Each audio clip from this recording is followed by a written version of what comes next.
What's going on, guys, and welcome back to another episode of Torino Career Mode. This is episode number 77, and today we've got the Champions League final with Torino against Manchester United. Yes, for the first time we have reached a European final, and we are looking for our fourth trophy out of a possible four this season. What a way it will be to end this season if we can do it. Of course, we've already won the Serie A, we won the Coppa Italia in the last episode, and of course we won the Super Coppa at the start of the season, so if we win this, it'll be a clean sweep, 4 from 4, and what a way to do it as well, because we'll be getting revenge on United after what he did to us last season, knocking us out in the semi-finals, and of course it'll be our first European trophy win with Torino as well. So really excited for this game, really nervous, and I don't really know how to feel. Like, there's natural pessimism that I have all the time, but there's also quite a bit of optimism as well, based on what we've done this season. I do believe that we should be, I'm not sure if you consider us the favourites or not, but when you think about us this season, we've actually only lost 2 games in the entire season, in all competitions. We lost to Real Madrid at the Bernabeu in the group stage, and we lost to Milan away at San Siro in the Serie A. We haven't lost. Other than that, those are the only 2 games we've lost in the entire season. So that's unbelievable, isn't it? Really. So I'm feeling optimistic because of that, but I don't really know, to be honest. It's just there's natural pessimism I have, but there's also some optimism too. I think it could go to white. I think this game could genuinely go all the way, and I think it could go to penalties. We'll have to wait and see. Still not feeling the need to make changes to the first 11. Florenzi had a brilliant Coppa Italia, and so I was thinking about playing him again ahead of Grenier, but I'm not too sure. I like the idea of playing Grenier for long-range shooting ability, and his technical ability is really good. But again, like I said with Florenzi in the game against Genoa in the Coppa Italia, he's got that energy, which is so important in the big games. So again, Florenzi's going to come in, and he's going to start for us, and hopefully he'll play just as good as he did against Genoa when he bagged us 2 of our 4 goals. So that's the team I'll pick. Motta's a little bit jaded, not too much. That's probably like 95 energy, so he should be okay to start. And I think we'll go with that team, and I think, well, hopefully, I think we should be okay. And I don't really know how to feel, because I really want to sit there and tell you that I'm feeling really optimistic, and I believe we're definitely going to win this trophy. It'll be our first European trophy, but there is the natural pessimism that I have, and there's just this worry, you know, knowing they beat us last season in the semi-finals, that, you know, there's that fear factor, you know, they beat us before, they could possibly beat us again. I genuinely think it could go all the way anyway, this game, and if nothing else, I hope it's really exciting for you guys. Anyway, today's episode is going to be a live commentary, just like the last episode. Whenever we reach the final, if you're new to my channel, whenever we reach the final, it's always a live episode, it's a live commentary. Sometimes, like the last episode, it'll be a live highlights game where I'll commentate over it live and then chop it up into the highlights, and sometimes it'll be a full live game. You'll see all the action, plus a Q&A as well, which I'll be doing too, just because I like to vary things up every now and then, and also because I like to try and get you guys involved in the series as much as possible. So a Q&A is a great way of doing that, because it feels like you guys are really sort of with me, I guess, when I'm doing the commentary. And there you go. We're playing this at the Veltins-Arena. It's a really nice stadium. That's Schalke's. And is it Schalke's? Is it Schalke's? I'm pretty sure Veltins-Arena is Schalke's. So it's not Hamburg. That's the Imtech Arena, isn't it? Veltins-Arena, let me Google this. I'm pretty sure it's Schalke's. It's Schalke's, isn't it? Yeah, it's Schalke's. There we go. So, I was going to say, I almost got that wrong. I was going to say that it can't be Hamburg Stadium. Surely it had to be Schalke's. So, yeah, playing the Veltins-Arena, lovely stadium, and hopefully we're on our way to our 4th trophy out of a possible 4. But, yeah, in today's episode, just completely messed up the commentary there. In today's episode, it will be a live Q&A. If you want to get involved in Q&As and ask me questions, then feel free to follow me on Twitter. It's at @Docklanders, and there's a link to my Twitter in the description below. Link to some social media profiles in the description of every video: Twitter, Facebook, Instagram. You know, I don't really use that much nowadays. Snapchat's there too. But yeah, you can follow me wherever, I don't mind. And you can ask me questions via Twitter and try and get involved in the series. And as per usual, I get loads and loads and loads of questions. So if you ask me a question and I didn't answer it, it's nothing personal. There's just tons of questions to get through. And usually what I like to do is try and find people that I haven't answered before, so I can favourite them and try and get them involved instead of just answering the same questions from the same people. But either way, we'll see what we've got, and we'll see how many I can get round to. But thanks for the questions anyway, I do appreciate it. And again, if I didn't answer yours, it's nothing personal. I just get loads, and I try and vary them up and vary whoever asked them. Vary who I'm answering from as much as possible. So the first question comes from Dan, and I should say as well, I get loads of questions regarding football, and that's fine because I'm playing a football video game, so I guess it sort of fits in with the game I'm playing. But I have very little interest in football compared to what I used to have. So when you ask me questions about football, you know, I'll answer some of them. There are a couple of in there that I'm going to answer as well, but there's a chance I won't because I just don't. First of all, because I don't like the idea of creating a divisive opinion on my channel, because football is something which everyone seems to get really irate about, which is something I don't really understand about modern football. I don't really care that much to get really sort of aggressive when someone has an opinion different to mine, but also because, you know, it's just something which I don't have as much of a knowledge in anymore. You know, I really don't. I've started to lose a lot of love for football, and therefore I'm not going to be as knowledgeable when I'm answering a question. So for example, I might say something, I'll get it completely wrong, and I'll sound like an idiot. So there you go. That's why I get loads of questions about football, but that's why sometimes I just shy away from answering them, because first of all, they're decisive questions. You know, people might argue in the comments, and I don't want to see that, and because I guess my knowledge just isn't that good anymore, and there you go. But yeah, the first question comes from Dan, and I'll get to it in just a moment's time. It's about Falcao, and we'll wait and see what I can answer. But here's his first chance of the game. Aguero to drill in a cross. Oh wow. Wow. Okay, if that's not a sign to tell me I should stop drilling in crosses, I don't know what is. Anyway, the first question does come from Dan. He's is that the New York Knicks logo? Is his profile picture? I can't see from here. He says, how do you think Falcao would do in his second stint in the BPL with Chelsea?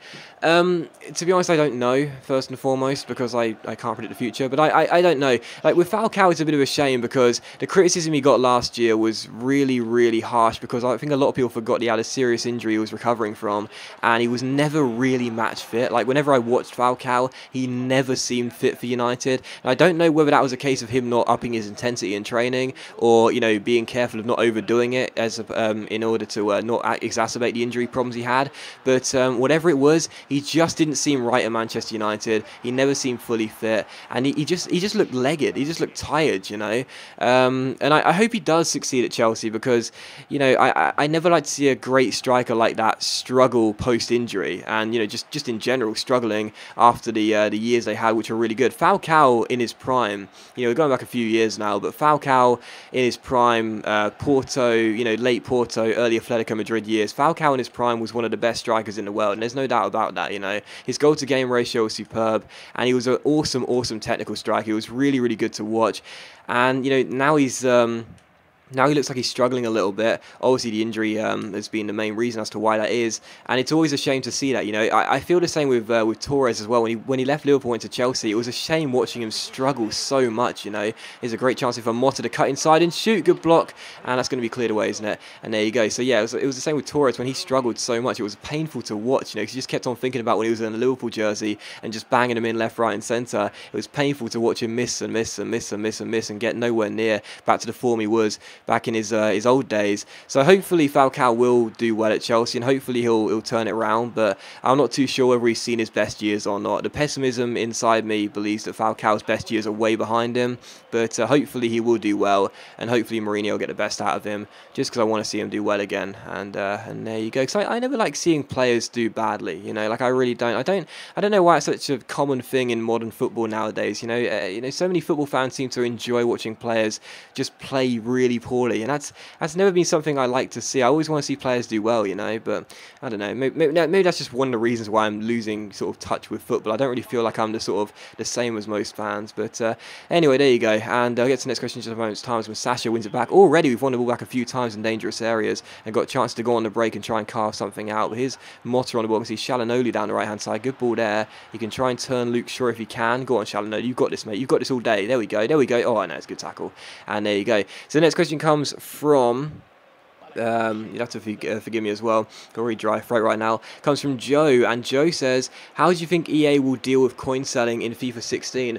Well, right now the price ranges, I don't know what's going on in Ultimate Team because I haven't played the game mode this year, but I know price ranges have been a thing to try and stamp out coin selling, and as far as I'm aware, they've actually been quite successful in that. Not completely. There's still ways to buy the virtual currency, but it's been quite successful in at least minimizing the amount of coin selling transactions we see nowadays. nowadays.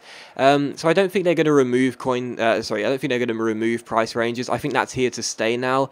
You know, I'd like to be proved wrong because it seems to cause such a big problem in the community. So I guess I'd like to see people get what they want. But either way, like I think they'll probably keep price ranges for the fact that it is just such a great way of trying to get rid of the coin buying process and the coin selling process. But I think they're always going to be looking for new ways to try and get rid of coin selling in general, because they just don't like that idea of it, because they feel like they're missing out on money. And you can't really blame them for doing that, because they're a company, really, and it violates their terms of service.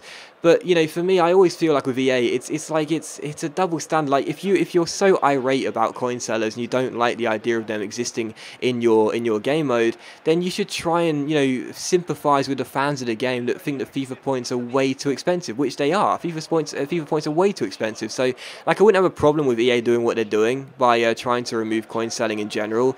If they would at least lower the price of FIFA points and show the fans that, you know, we understand that the reason you buy coins is because, you know, for example, you know, you don't always get the players you want in packs, and obviously the FIFA points are so expensive to buy packs with. So we'll go ahead and lower the price of FIFA points. We'll go ahead and give you a better chance of getting informs and team of the season cards, or whatever they're called nowadays, in packs as well. You know, we'll increase that, so it makes you want to buy the packs as opposed to wanting to buy the coins just to buy the players, because that's why people buy the coins, I would imagine, because they want to buy the players they don't think they're going to be able to get in packs, because the chances are very, very slim, understandably so, the amount of players you can get in packs, and because obviously, you know, the FIFA points are just so expensive in order to buy the packs. So I'd like to see EA sort of sympathise with the gamers a little bit more, as opposed to just saying we're going to get price ranges and ban every account from using coin sellers. I think it's a bit of I just don't like it. I just don't like the fact that EA sort of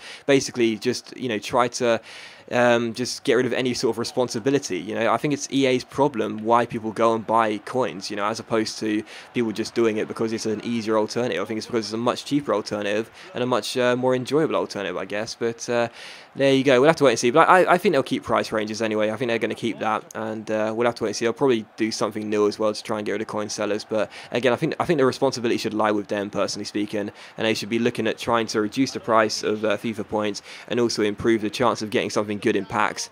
And there you go. And the next question comes from I'm probably going to pronounce this name wrong, but is it Tianan? I'm not sure that's right. And they say, is it hard being a YouTuber? It's hard in some ways. It's difficult in some ways. As a job in general, like, I don't classify it as a full-time job because it doesn't pay me enough to move out. But as a job which I do every day, it's fun for me because I know that the videos I create most of the time are going to be well received and people enjoy them, and that's the main reason I do YouTube, really. So it's fun for me because of that reason alone. But it's also hard because I have to maintain doing 2 videos a day, and regardless of what some people think, that's a very, very difficult thing to do day in, day out. You know, it's very, very difficult to stick to that schedule. And don't forget, it's not a case of just doing it on the weekdays, it's on weekends as well. And how is that not a foul? It's on weekends as well. So it's difficult to maintain the schedule. It's difficult to, sometimes it can be difficult to deal with hate. Sometimes people just, you know, leave really negative and really insulting things on your channel and on your videos and on your social media platforms. And it's really nasty to read that sort of stuff because it just doesn't feel very good, obviously. You know, those things are hard, but as a job in general, I enjoy what I do, and that's what makes it easier for me. You know, I enjoy what I do.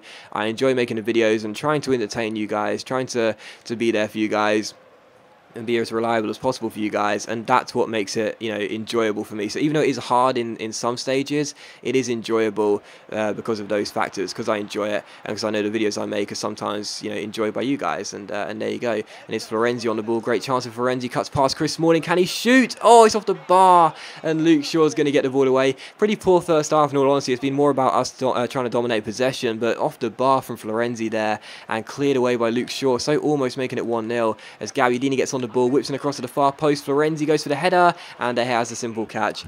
And there you go. And the next question comes from, wow, you guys are making it difficult for me to pronounce your names. You guys know I'm bad at pronouncing stuff, and these names are difficult for me. But the next question comes from, I'll get to it in just a moment's time as Immobile wins it back. Florenzi now through towards Motta. Motta towards Aguero, cut out, and Blint will get the ball away. Next question comes from, wow, Philemon, and he says X or triangle passes for possession play. I would recommend doing them both, varying them up, and also taking advantage of when you've got free space. When you've got a lot of space, then don't be afraid to use the triangle button, because even though it usually be ahead of the player, you've got space for them to run into, like I'm doing now. But when you're in a tight situation, usually go with the X button just to make sure it's to their feet, and they'll get the ball right at their toes basically, and they can control and turn and get themselves forward. But if you've got space on a man like here with Danilo, again now getting the ball away, pretty stupid example, but when you've got a bit of space and you feel like the player you're passing to has got a good first touch on him and a decent amount of pace and agility to get past his man, then always go with the triangle. If the player's in a tight situation like here, go with the X button to go straight to their feet, and they can get themselves on the turn naturally after a couple of touches. And there you go. And the next question, wow, it's gone to half time. This has been a really poor first half, sorry about that. We have looked a better team though. Next question comes from Ross, and Ross says, who do you class as the greatest ever footballer? Love your videos, watch them every day. Thank you very much, Ross, that's very kind of you. Who do I class as the greatest ever footballer? Honestly, I answered a question similar to this in my Football Manager series, and for me, I think that Messi and Ronaldo are the greatest players of all time, and I think we are so privileged to see them both in the same era and in the same league for rival teams. You know, that is just so, we are so lucky to have that, because it means every single season there's going to be an added interest in those El Clasicos and an interest in that league in general. I genuinely, I can't split Ronaldo and Messi. I think they are both on a par. I think they are both as good as one another, but I think they are both the best footballers of all time. I know it's a controversial opinion, but I genuinely do believe that, and I think we are so privileged to be able to watch them both, again, in the same league for rival teams, you know, both at their peaks as well. I genuinely do believe that, and I know a lot of people disagree with that. I know a lot of people throw out names like Pele and Maradona, and that's totally fine, but for me, you know, I genuinely just cannot look past Messi and Ronaldo. I look at their stats, I look at the physical ability of those players, I look at the technical ability of those players. I don't think we've ever seen players like this before. Well, obviously we have, you know, a stupid comment to make, obviously we have, but I think that the ability they're able to have, the technical ability they've got, and to double it up with the mentality they have, they are both such great players, and they are so driven as well. It's wonderful to watch them both play, and I think in my opinion they're the best players of all time, but I just can't split them, to be honest with you. I think they are on a par with one another, and there you go, as Danilo gets inside here, another good chance to shoot on the weaker left foot. De Gea saves it, and Rafael gets the ball away. We've had chances when cutting in from the inside, so that's got to be the main focus for the rest of the game. Keep on going down those flanks, but De Gea is looking quite good. We've hit the bar as well. We need a little bit of luck, and we need a good clinical finish as well. And when you've got Aguero on the pitch, you need to look for him really to be the man to put the ball in the back of the net. But here's Immobile on the ball. Maybe he can do it instead, but Castan makes the block, and it should be cleared by Valencia. United have really not got going on this game at all, and this is why I always think possession football against the AI on Legendary is a really, really good way of playing, because they're good at keeping hold of the ball, but once you win it back, you can frustrate them and play the game at your pace, not at their pace, play it at your pace. And that's exactly what we're doing here, and that's exactly why we've got 8 shots compared to their 1 in 52 minutes. And I'll get to the next question in just a moment's time, as it is still goalless. And I said this game could go down to the wire, but at least I wanted some chances on the boards and not for it to still be 0-0 at this stage. Anyway, next question comes from Paddy, and Paddy says, are you going to do the Youth Career Mode challenge with MGH? I wasn't invited to this. I never got told about it. I never got informed that these guys are doing it, which is totally fine, because there are so many career mode YouTubers out there. Obviously not going to include every single person, but I would have loved to have got involved in it. I'm not sure why they didn't ask me. I guess just because they didn't want to, but I would have loved to have got involved in it.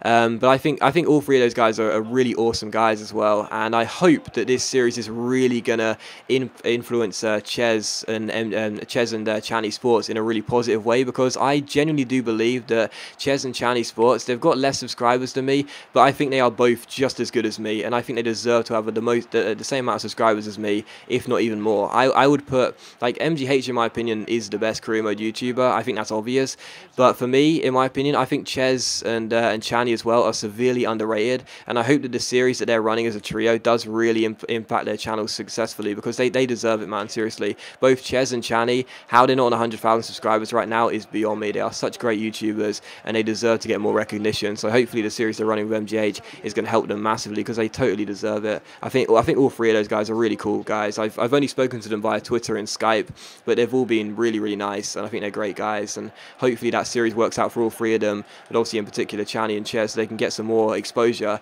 that they totally deserve. And I'll get to the next question in just a moment's time, but that's a great ball by Shalino there towards Danilo, and I've got Aguero running into the box. Sergio Aguero over the bar and behind for a goal kick. We have got chance after chance after chance, but we are just not taking them. Next question comes from Rian, and he says, worst and best moments as a football supporter.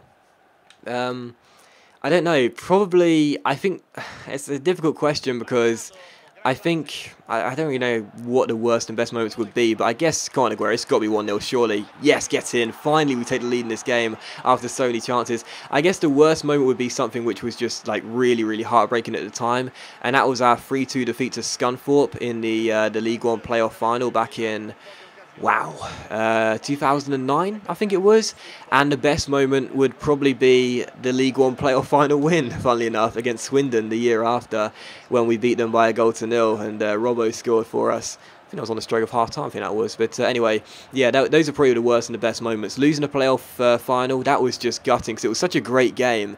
And we also saw one of the best goals ever scored at Wembley, and I'll defend this to the day I die. One of the best goals ever scored at Wembley, Gary Alexander's goal, was just incredible. I'll leave a link to it in the description if I can remember. Unbelievable goal. And... yeah, that was amazing, and the heartbreak at the end of that game was awful to lose at 3-2. And the best moment probably was the playoff final against Swindon when Robbo, our captain, scored the only goal of the game, which won it for us. And there you go. And that was also when Charlie Austin was back playing for Swindon many years ago now, clearly.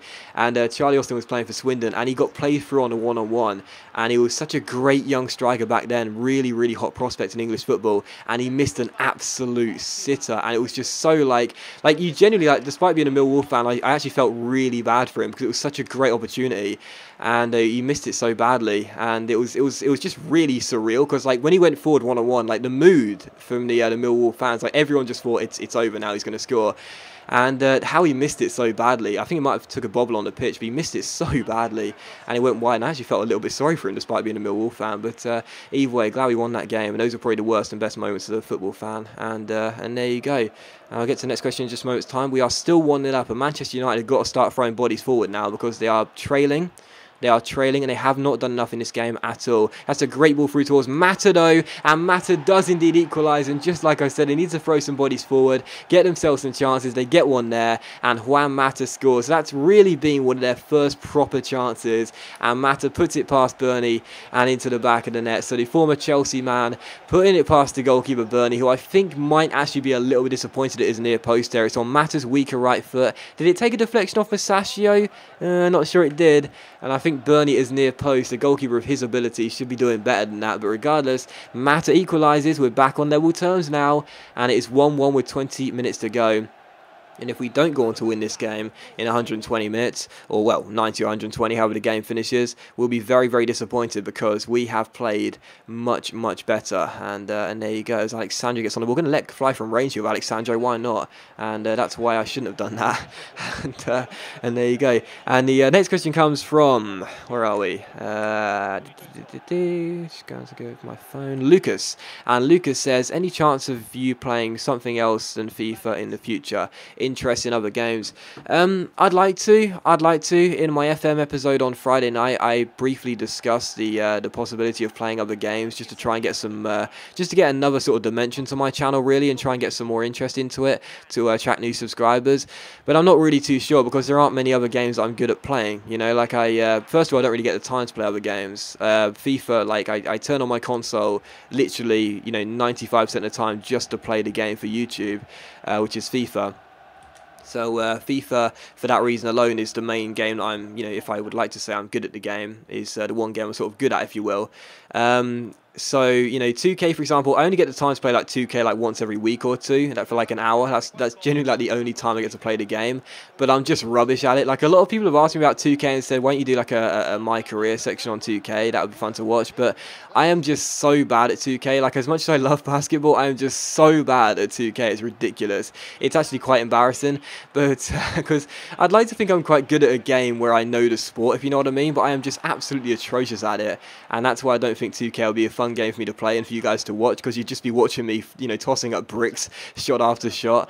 And as a Football Manager, well, I play that game, but it doesn't really do well as a series because it's just not something people can really get immersed in. So I guess that's why FM is something which will never really be a proper game, which I play too many episodes on every now for the indefinite future now.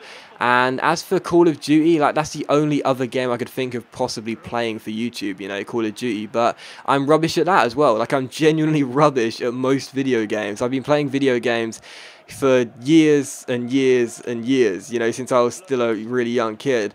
But I'm just rubbish at video games. Like, I'm good at FIFA. Well, I'd like to think I'm good at FIFA. Maybe I'm not compared to you guys. But as for other video games, I'm just atrocious most of the time. And that's why I probably don't think it's a good idea for me to play other video games, even if people would like to see them every now and then. And there you go. So let's make a sub as well. We've got 5 minutes to go. I've intentionally not made subs just in case we do go to extra time. But Motta hasn't actually had a bad game, but I like to try and take off the defensive midfielder and bring on more of a player that can sort of get forward, because defensive midfielders in this game are severely underrated. They never really get too high ratings. So let's take off Motta. And Baselli, despite being listed as a CM to CDM, he can play a little bit further forward. He has got a high medium work rate, so I think Baselli's the best option there to get back and also you know, get forward every now and then as well. Sort of he's more sort of high than Baselli. Even though he's got a high medium, he's sort of high in my opinion, and I think he and Florenzi could work well with that sort of role. And as for Shalanolu and Gabbiadini, we'll lead those as the arse. Let's bring on Baselli for Motta, and hopefully that'll be a good change for us. A bit more energy in the centre of the park, and someone who can also contribute in the offensive offensive side of the game as well as defensive. And the next question comes from Brandon Gonzalez, and he says, if you could speak any other language, what would it be? I used to be able to speak a little bit of Spanish when I was younger. I took Spanish in school. I do believe language was actually compulsory in the first 2 years of school. But I took Spanish when I was in school anyway, up until year 9. So that was when I was like 14 years old, I think. Is that right? Yeah, I think so. And I actually learned quite a decent amount of Spanish, to the point where I could hold a conversation for like, you know, 2 or 3 minutes of basic terms. And I think Spanish would be a good language for me to learn, because so many countries have that as a primary language.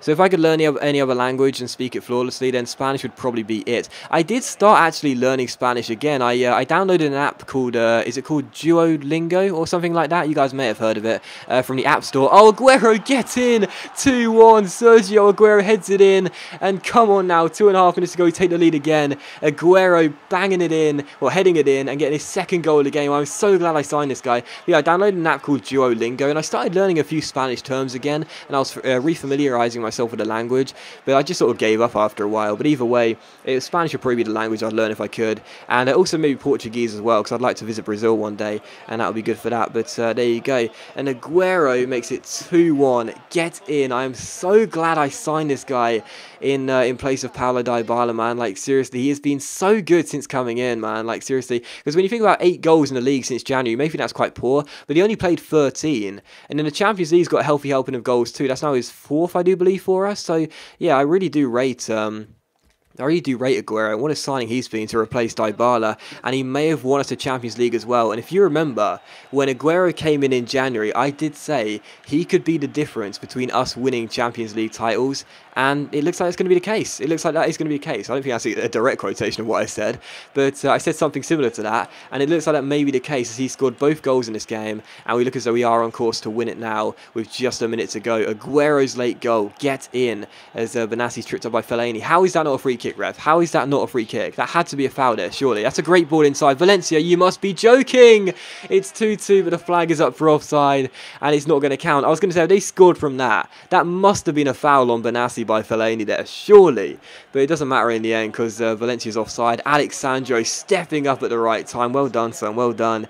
And he contributed on both the offensive and the defensive end, then got the assist for Aguero's goal, and a big defensive piece of awareness there. And the next question comes from Hi, and he says, what do you do when you feel lonely? Well, for me, it's not really a big issue, because I'm a natural introvert, and I like being by myself most of the time. But if there are any days where I'm feeling quite lonely, I just usually put on a movie if I've got the time, or I just bury myself in work, so I can't really think about it. And there you go, as Raphael clears the ball away. It's got to be full time now, ref, surely. Come on, ref. Everyone wants to go home. Seriously, they paid a lot of money for their tickets, but now they want to go home and back to their hotels to go to bed. Come on, ref. It's got to be full time now. No one wants to watch any more seconds in the Champions League final. They officially want it to be over. Television companies want to start putting adverts on. Come on. Blow the whistle. Now, please. I'm asking for the whistle. Blow the whistle. Blow the whistle, referee, because we're into stoppage time now. Please, can I have the full-time whistle? Please, ref. Please, please, ref. Come on. Blow the full-time whistle. Come on. Is that it? Is that it? That is it. Finally. We've won it. Get in. We have won the Champions League final. If they scored there, it would have been frustrating because I thought for sure we'd had the added minutes already. We've won the game. Get in. Torino 2, Manchester United 1, and Torino are champions of Europe for the first time. Get in, and that ball is floating in midair. That ball is floating in midair. This game never ceases to amaze me. Amazing stuff. We have won it. We've beaten United by 2-1. I am so pleased with that. And it does mean as well that we have completed the clean sweep this season. All four, well, I just hit the mic. All 4 trophies. Sorry if I got picked up there. Just smacked the microphone. Give it a slap. All 4 of the trophies that were available have been won. I'm not sure I've ever done this before. I'm not sure I've ever won every single trophy possible in a single season. If that does turn out to be the case, and this is the first time I've ever done it, that is unbelievable. We've won the Champions League, get in, Torino 2, Manchester United 1, and I feel like we did deserve it, no doubt. You know, United did get themselves a goal later on through Mata to equalise, but we dominated possession. That's what I like to do in this career mode, as most of them as well. And, you know, we had far more shots. We had so many chances. We hit the bar. Did we? Pretty sure we hit the bar. But we looked really good in front of goal. But De Gea made a couple of great saves. I felt like we deserved to get the win. And I'm really, really pleased we did as well. So, final score, Torino 2, Manchester United 1. And you better believe that Glick is regretting leaving to Chelsea, surely. So, I'm so pleased with that. We've completed a clean sweep. Again, I'm not sure if it is true. But I'm pretty sure that's the first time we've ever done that on any series on YouTube of winning every single trophy available, and I'm really, really pleased. So as you can see, we had 12 shots compared to United's 4, 8 on target compared to their 4, 66% possession in the Champions League final. In my opinion, a thoroughly deserving victory, and I'm really, really pleased with that. Man of the match would probably go to Alexandro, to be honest. You know, he got the assist. Well, he got both assists, did he? I can remember the first goal. Maybe he did. Well, Alexandro definitely wins man of the match then. Defensively, made a big step up in the offside goal that United scored late on. I don't remember getting the first assist. I'll have to watch that back, but the second assist was a great cross into Aguero, and I thought Alexandro had a great game, so he deserves man of the match in my opinion. Aguero definitely a deserved what's the word I'm looking for here? Someone who deserves to be noted, if you will, for a good performance, for grabbing the 2 goals. But Alexandro, for me, did it on both ends of the pitch, and he had a great game, and I was surprised he got the first assist for the first goal. I didn't remember that, but either way, Sandro is my man of the match, and we win the Champions League final for the first time with Torino. Get in. I'm so pleased. You guys have no idea how pleased I am right now, because again, I think that does mean we've had a clean sweep for the first time on any series I've ever done, which is great, because there are so few things I haven't actually done in terms of career mode and the success I've had, if you will. But to actually go ahead and complete a clean sweep with this Torino club is really, really, really pleasing, because I didn't think we were going to do it. Like, I was generally really pessimistic before the game, and I'm so glad we've had revenge on Manchester United, and we've got ourselves the win we needed. So really, really pleased with that. Aguero giving us the late winner. I should have done a Martin Tyler Aguero moment, shouldn't I? But either way, we got the win, and that's the most important thing. So a performance review meeting is scheduled. We've got £11 million for winning that, and I am so delighted to win every single trophy available this season. And of course, next season it will be our final one in this career mode, and it all becomes about the defense of the trophies. Can we defend the trophies we've won? Can we complete a successful defense of those, and show world football that Torino are not only on the up, but they are going to become the most dominant side in Europe and in the world as well. So delighted with that. So to end the episode off, what we're going to do is we're going to have the final squad report. You know, show the oh wow, no, it's end of the season again. Are you serious? End of the season. Okay, so what we'll do is we'll just quickly start the new season, and I'll just show you the squad reports and so on, and there you go. So basically, this happened last season as well in May, where oh, do you know what? Actually, I can't do that, can I? Because the stats won't be shown. How do I do this? I think what I have to do is quit the game and then come back into it and just do a continue. So actually, everyone just calm down. How do I? Can I not back out? Can I seriously not back out? Do you know what I'm going to do? I'm wow, I've lost the ability to look at my squad report because once again the season's ended a month before it should have done. Are you serious? Do you know what I think I might have to do? I might have to quit the game, come back into it, and then I'll show you the squad report of the players, and then we'll end the episode straight after that, because I didn't realise that the season was going to end in May again. So I'll be back in a second, and I'll show you the squad report, and we'll officially end the season. Come on, EA, it should not end in May again, seriously.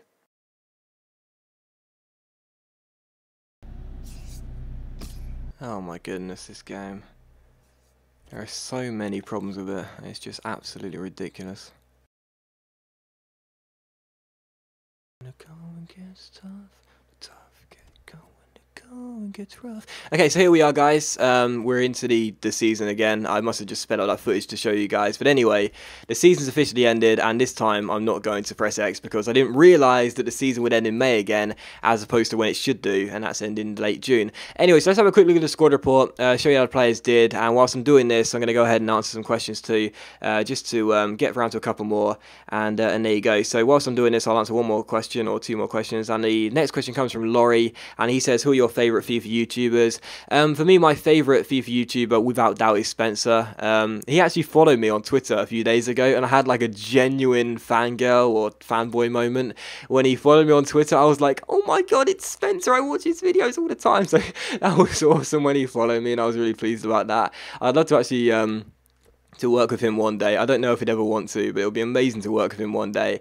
And so Spencer's my favourite FIFA YouTuber by far. I think he's the best. Like, I try not to have too many opinions within the FIFA community and ranking YouTubers, for example, but I genuinely do believe he is the best FIFA YouTuber out there right now. His content is original, he is so funny, he's a really nice guy.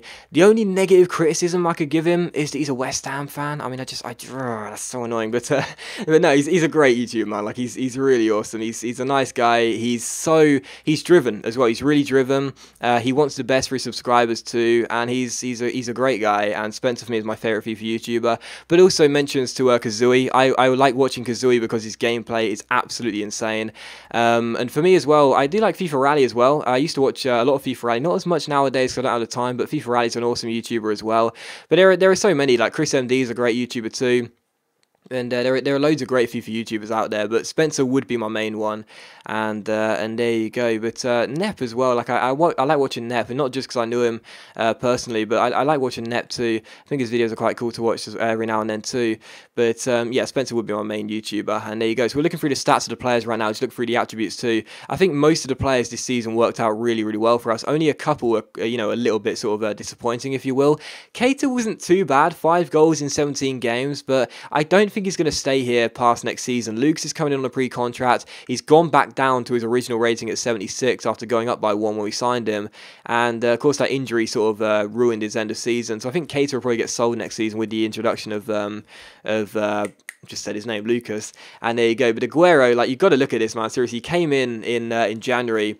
He scored 8 goals in 13 games in the Serie A, and also got 4 assists too. And in the Champions League, he scored, I think he had 2 goals when he arrived here in 5 games. So that's 5 goals in 5 games plus an assist. Now I might have got that wrong. So I'll have to go back and watch it to make sure I got it right. But I think that's right anyway.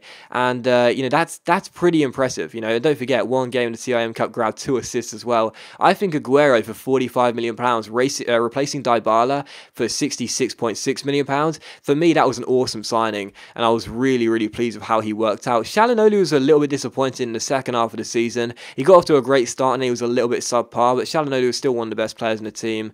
And to be honest, next season, who I'm going to be signing, I honestly don't know. I hate to have to keep saying this because I must sound like a broken record, and I do apologise for this because I don't like to complain. But Musacchio and De Vrij came in, and both of those guys have been in good form right from the beginning. They're very, very happy. Morale is totally fine. And they, with Maximovic this season, solidified our defence so well. We conceded the fewest goals we've ever conceded before, I do believe, in all competitions.